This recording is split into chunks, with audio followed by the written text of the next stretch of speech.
Hello everyone and welcome back to Mr.E Things, and today we are talking watches.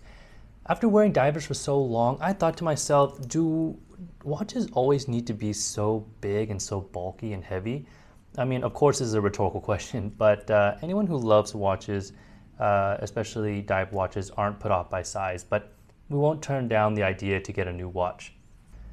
In all honesty, I've always been attracted to the idea of field watches, but found offerings from Hamilton, such as the Hamilton Khaki Field, to have too long of a lug to lug. Also with the Hamilton Khaki Field, the watch uses the new H10 movement, which requires special tools to regulate. And if you guys know me, that's a turnoff for me. So in comes the Marathon General Purpose Mechanical, or GPM. This model is the government reissue based on Marathon's 1980s GGW113. Coming in at 39 millimeters across, as well as 44 millimeters lug to lug and 11 millimeters thick. This may come off to some as a small watch, but I've come to really appreciate the unobtrusive size and weight of the watch. Really starting to get why people love field watches so much. They really are perfect for being out and about all day, ready at a moment's notice to tell the time. Unfortunately, with this watch's only 50 meters of water resistance, I'd be cautious swimming with it. I did accidentally jump into the pool with it once, and I haven't developed any issues with it. Even when I opened the case back, there was no water inside. Even if the watch had a 200-meter water resistance at the factory, I'm not sure I would trust it swimming, as this is a manual wind movement, meaning that every day you will be working the crown. And with the constant manipulation of the crown, would you really trust the seals on the crown stem when diving? I wouldn't. Okay, so let me show you this watch better. The watch houses a Swiss ETA 2801-2 hand-wound movement beating at 4 Hz with a power reserve of 42 hours. This is a hand-wind movement, and I really must say the winding action is incredibly smooth while also feeling very robust. It's such a nice ritual to wake up in the morning and give your watch a wind up before starting the day. The watch also has a leaf spring between the screw back case and the movement, which I believe aids in shock protection. The watch is also resistant to magnetism. The watch uses a military field watch typeface with a primary Arabic numerals up to 12 hours and then sub-track running up to 24 hours.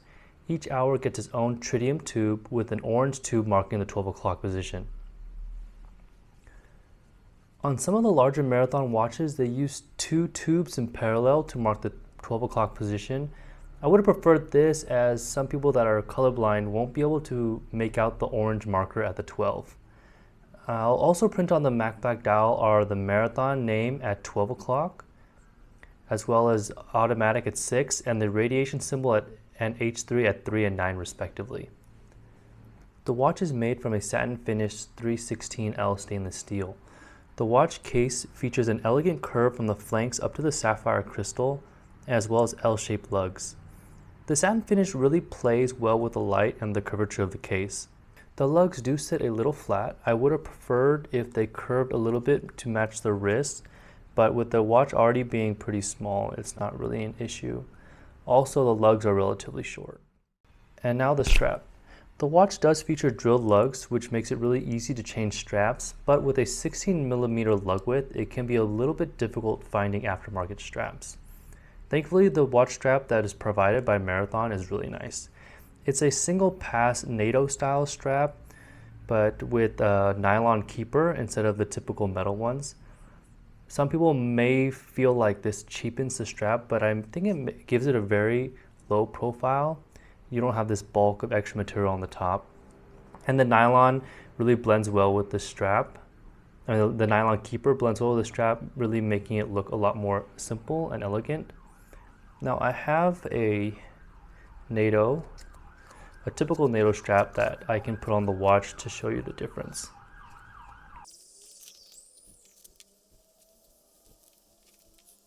So here's an aftermarket NATO strap that I found online. And you can see with this traditional style NATO strap, when you have to fold the keepers in, it makes the watch appear much more bulky.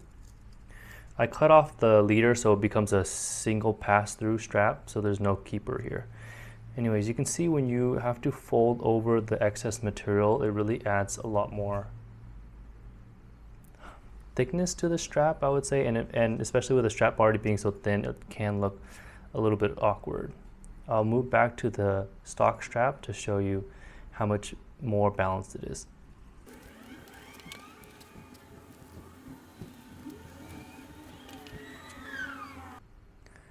And now back on the stock strap, you can see how much more balanced it looks without that extra bit of material looped up on the top. So in conclusion, when it comes to the Marathon GPM, I really enjoy this watch.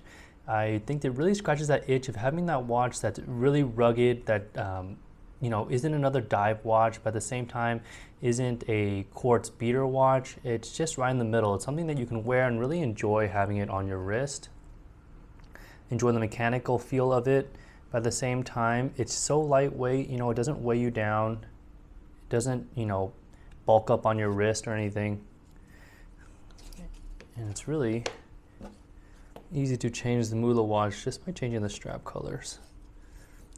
Marathon also has a leather version of the watch of the strap that I would want to pick up. And